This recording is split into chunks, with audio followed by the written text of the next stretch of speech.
Deputy Speaker. I rise today to note recent reports of sexual and physical violence taking place in institutions across the country against women with disabilities. Last week, Four Corners horrified Australians with stories of women who had been physically and sexually abused by those who had been trusted to care for them.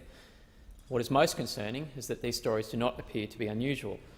Advocacy group Women with Disabilities Australia estimates that over 70% of women with disabilities have been victims of violent sexual encounters. Pervasive and destructive abuse of this kind requires a serious response from government. That's why I welcome reports that the newly elected Andrews Labor government in Victoria will open an inquiry into Victoria's disability care system.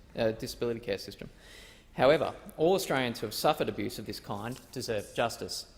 As such, I also echo calls by the Leader of the Opposition and the Shadow Minister for Disability Reform to establish an independent investigation into these allegations.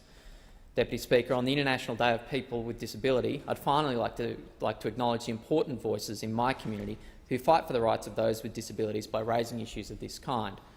One of those women in my community is Millie Parker. She is tireless in fighting for the interests of people with disabilities and making sure that their voices are heard.